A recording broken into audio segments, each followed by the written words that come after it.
So I met this girl, her name was Dale, and she was a stripper. And so she used to come by the studio and hang out. So anyway, she'd come over there, and she'd come with a girlfriend once in a while. We go to a club.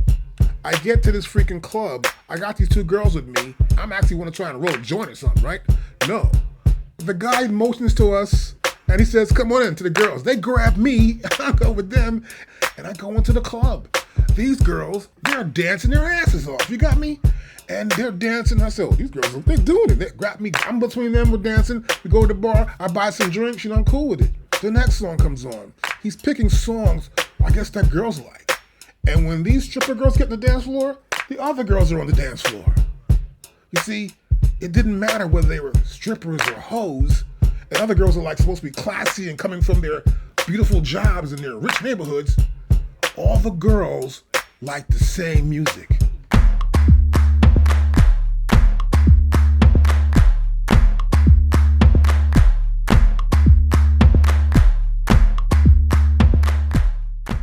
Then I understand why you're sitting home alone and you're making 20 or 10 beats a week or 20 beats a day, because you are not trying to be loved. You're trying to just get your ego into it and feel good about yourself.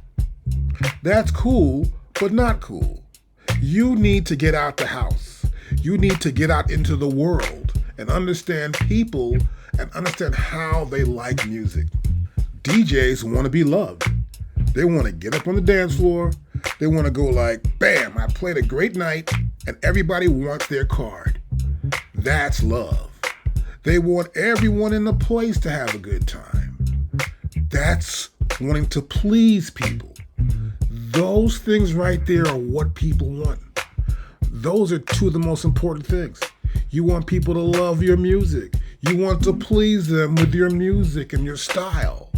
This is so important to our being successful in the record business. It seems that DJs have got the sauce compared to everyone else just about. Some of the biggest producers like Dr. Dre, DJ Khaled, DJ Premier of Gangstar are just epic. These cats just keep making more and more hits. They don't get old with it. And they have some sort of insight into what the listeners want to hear and what compels them to listen to a track by them. Now, also, a lot of DJs are not musicians. They don't play an instrument. They don't play keyboards or sit around bass guitar, whatever, or play drums, but they understand what they hear. And what's really fundamental that everybody must know at this point is going to have to realize is that you don't need to be a musician. You have been listening to music since you were a kid.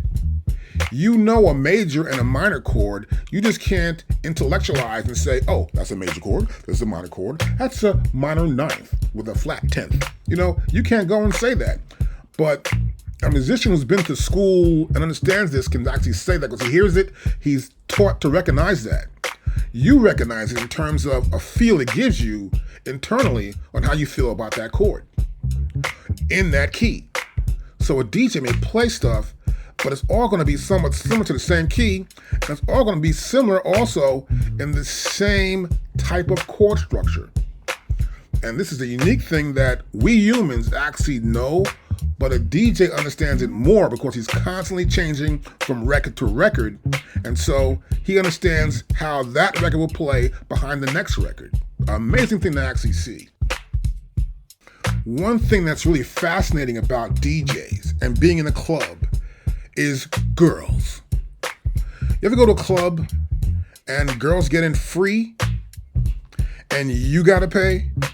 And the club's full of these beautiful chicks that are looking great. They smell good and they're looking good, and it's like, wow, and they're drinking alcohol. Holy wow, you want to get in this club. Let me tell you, you want to get in that club. And if you're in a club and the DJ's up there and he's playing music, do you know the DJ knows what kind of music the girls like? That's why they hire that guy to be the DJ in the club. Because they know if they get the girls in the club first, those girls will get in the dance floor because they know that DJ knows the songs the girls like. You, on the other hand, are at home making music and you're not perceiving that. Your ego's almost all in this music thing. Ooh, I'll do this and that'll be dope. Oh, this will be hot. I like that. And okay, I got you. I know what you're doing. But in reality, do you realize what women like? That's like half the population. It's more than that, actually. There are more women than men.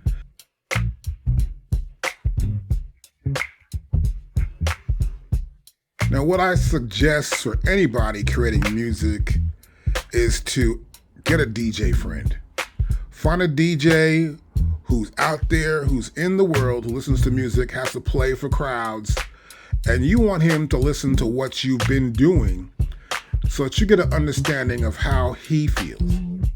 Because this person has had experiences with a lot of people in a room, and that's what you want to do. You want to get to the point where a lot of people on a radio like what you've done. And you got to start somewhere small. You need a small sample size to get an idea that if he plays something or tells you about something that you're doing inside of this music you're making, that will get more people captivated to want to hear more of it. Now, a lot of people I know that are creating music are doing it by themselves. They're in their room, or they're in their little studio and they're getting into it. And that's almost like being in a shell and you have nothing to bounce it off of, just your brain. You may need to have a team of people, maybe 2-3 DJs, and have some people who don't like you really and play the music around them, but don't tell them it's your music.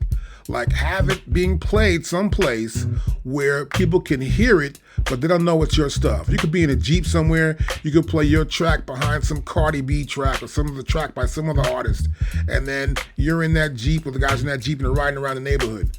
And no one stops you to ask you, what song is that? Well, you know your song is not good, right?